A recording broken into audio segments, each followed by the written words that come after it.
एक HIV positive patient का CD4 count 620 है, उसकी ART कब से शुरू करेंगे? अगर आपका जवाब है कि CD4 काउंट 350 से कम होने पर ART शुरू करेंगे, तो माय फ्रेंड FMG एग्जामिनेशन में ये क्वेश्चन आपका गलत मार्क हो गया। आज मैं आपके लिए ऐसे ही 16 नेशनल हेल्थ प्रोग्राम के क्वेश्चंस लेके आया हूँ और उसमें एक एक करके बताऊंगा कि एग्जामिनर आपको कहाँ ट्रैप करते हैं। मैं हूं आपका होस्ट डॉक्टर चेतन और आप देख रहे हैं PSM pulse by doctor Chetan Sharma. चलिए शुरू करते हैं। एक 32 year old male presents with a cough of 3 weeks, evening fever, weight loss और स्पुटम AFB स्मीयर जो है वो निगेटिव है। Current recommendation next investigation under NTEP in India is TrueNat और CB नाट।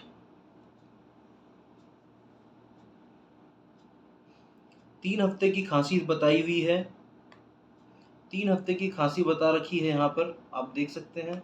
वेट लॉस की history दी है आपको, evening rise fever दिया है, दैट मीन्स कि क्लासिकल केस बन गया टीबी का। और उसमें AFB sputum smear examination negative आया है।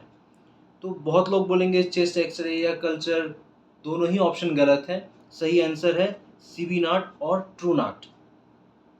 NTP के अंदर स्मीयर नेगेटिव हो तो भी CB नाट या ट्रू नाट, ये प्राइमरी टूल है। अब under NTEP a patient is diagnosed with drug sensitive TB DSTB.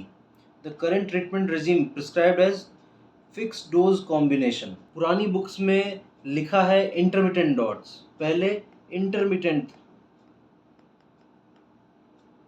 dots, लेकिन अब वो चीज़ पुरानी हो गई, ये सब बंद हो चुका है। करंट NTP क्या बोलती है?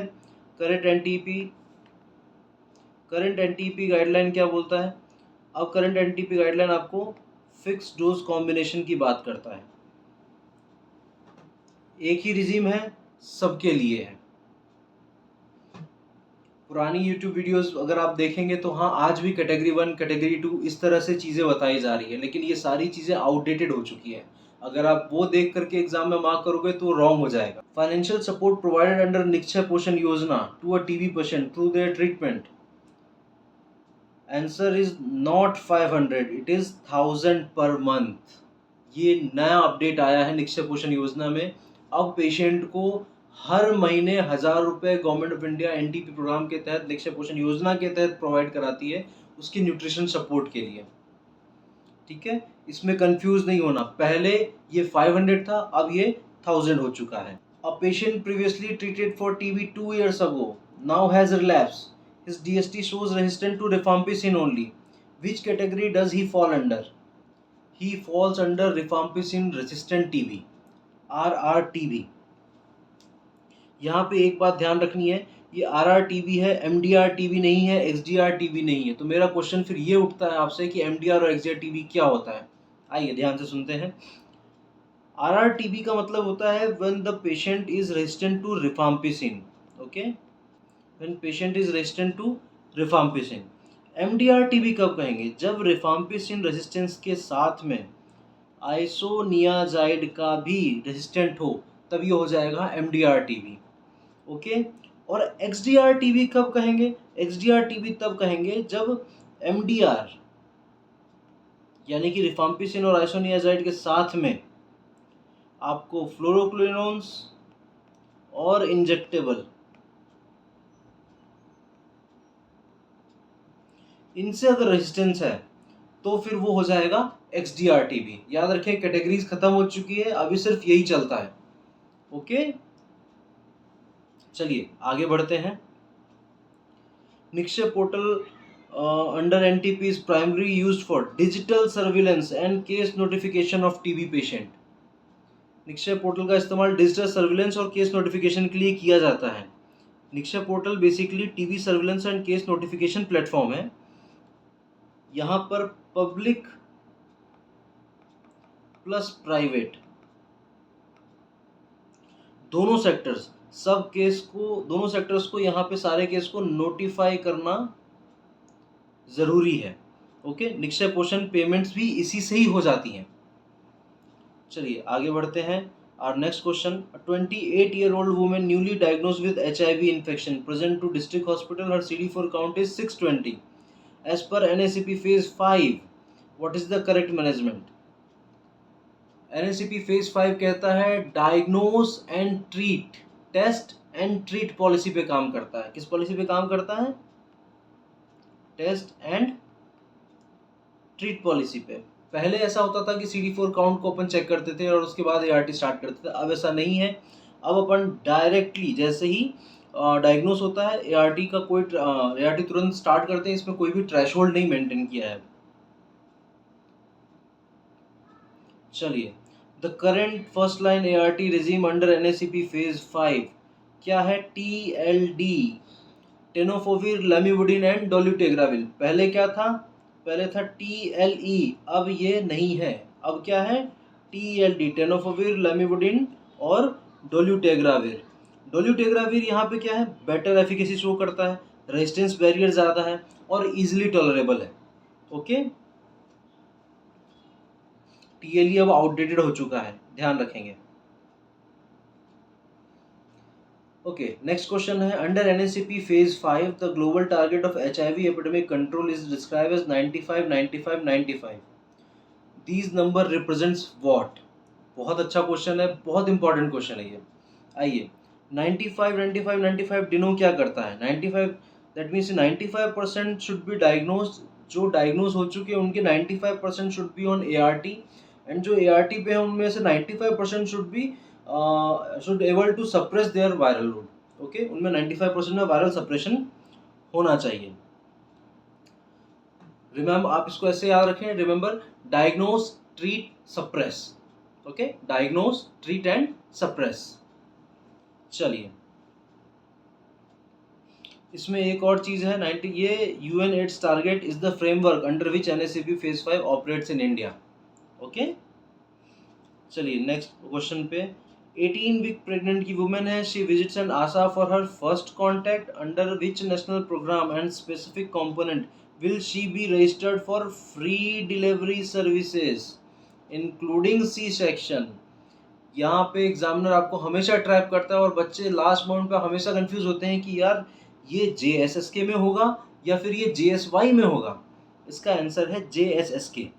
देखिए क्या होता है, जननी शिशु सुरक्षा कार्यक्रम। इसमें कैसा रहेगा? कैश बेनिफिट जो होता है वो होता है JSY में।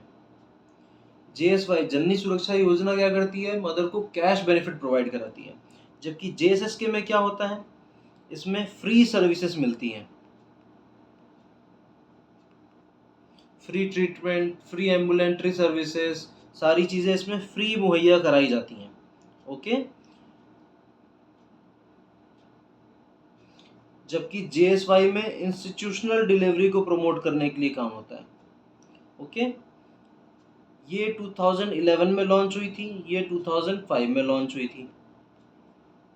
ओके, आपने सिंपल सा याद रखना है, फ्री सर्विसेज दैट मीन्स की JSSK और कैश बेनिफिट दैट मीन्स की JSY। ठीक है, चलिए आगे बढ़ते हैं। India declared elimination of leprosy at national level. Elimination is defined as, very good question. Leprosy के लिए इंडिया को डिक्लेयर कर दिया था कि एलिमिनेट हो गई है। यहाँ पे एलिमिनेशन से क्या मतलब है? लेस देन 1 केस पर 10,000 population. Please remember, less than 1 case पर 10,000 ऑफ पॉपुलेशन। देखो, एलिमिनेशन एंड इरेडिकेशन हमेशा बच्चे कंफ्यूज होते हैं। इरेडिकेशन क्या है? इरेडिकेशन का मतलब होता है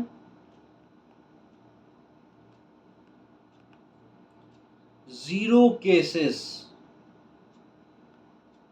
ग्लोबली।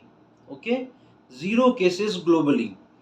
अभी तक सिर्फ स्मॉल पॉक्स के लिए ऐसा हो पाया है। आगे बढ़ते हैं बिना कोई टाइम वेस्ट किए। Which of the following statement about the National Vector-Borne Disease Control Program for malaria is correct as per the current guidelines? P. falciparum is treated with ACT, artemisinin combination therapy। ठीक है, अपन ने देखा है ACT अपने को चालू करना है P. falciparum के लिए, जबकि वाइवेक्स के लिए क्या होता है? उसमें प्रीमाक्विन ऐड करते हैं। किसके साथ में? क्लोरोक्विन के साथ में। Chloroquine plus primaquine for 14 days. Okay, इसमें रैपिड डायग्नोस्टिक किट्स जो होती हैं, RDTs, इसमें ध्यान देने वाली बात है। RDTs में क्या होता है? इसमें HRP2 antigen HRP 2 antigen detect करता है फैल्सीपेरम का। ओके, याद रहेगा। चलिए नेक्स्ट क्वेश्चन पे आते हैं।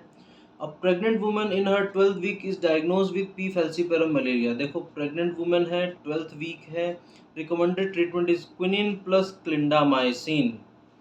देखो जब भी फर्स्ट ट्राइमेस्टर रहेगा, फर्स्ट ट्राइमेस्टर में ACT नहीं देना है। फर्स्ट ट्राइमेस्टर में अपने को क्विनिन और क्लिंडामाइसिन ही देना है। फर्स्ट ट्राइमेस्टर में ACT नहीं देना है। ओके, ये टेराटोजेनिक होता है। आर्टेमिस्टिन जो होता है वो फर्स्ट ट्राइमेस्टर में टेराटोजेनिक इफेक्ट शो करता है।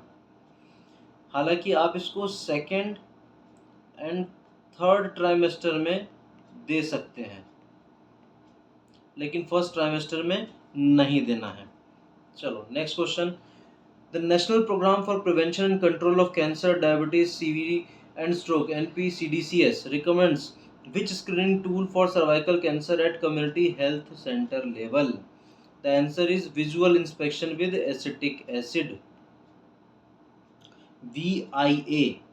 ओके, पैप स्मीयर नहीं करते हैं इसमें, ठीक है, VIA करते हैं। चलिए नेक्स्ट क्वेश्चन पे। Under Ayushman Bharat PMJ what is the annual health cover provided for family? Answer is rupees 5 lakhs।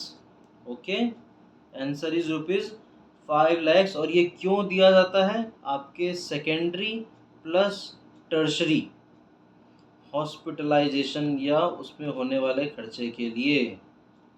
याद रहेगा, only secondary and tertiary, primary के लिए नहीं, ठीक है। चलो आगे बढ़ते हैं। Question number 15। Health and Wellness Center HWCs under Ayushman Bharat are responsible for providing comprehensive primary health care including NCDs, CPHC, comprehensive primary health care including non-communicable diseases के। ओके, याद रहेगा आप सभी को, कॉम्प्रिहेंसिव प्राइमरी हेल्थ केयर। इसमें NCD screening आती है, इसमें मेंटल हेल्थ,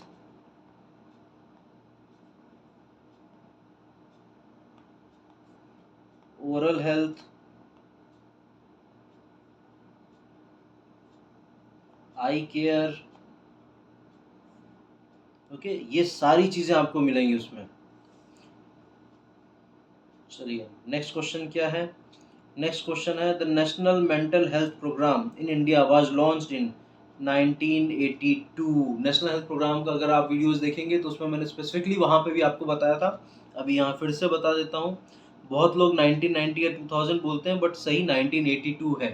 ओके, और याद रखना नेशनल मेंटल हेल्थ एक्ट अलग है, यहाँ नेशनल मेंटल हेल्थ प्रोग्राम की बात हो रही है। बेलारी मॉडल अलग था, एक्ट अलग है, और ये प्रोग्राम अलग है। प्रोग्राम जब भी आएगा तब 1982 का ही आंसर टिक करना है। सबसे इंपॉर्टेंट ट्रैप क्वेश्चन नंबर 2, 6, 9 और 12 है, इन्हें दोबारा से जाके पढ़ लेना। नेक्स्ट वीडियो वैक्सीन और इम्यूनाइजेशन पर रहेगी, सिमिलरली ट्रैप हैवी रहेगी। लाइक करो और कमेंट में बताओ कितने क्वेश्चंस के आंसर पहले से आते थे।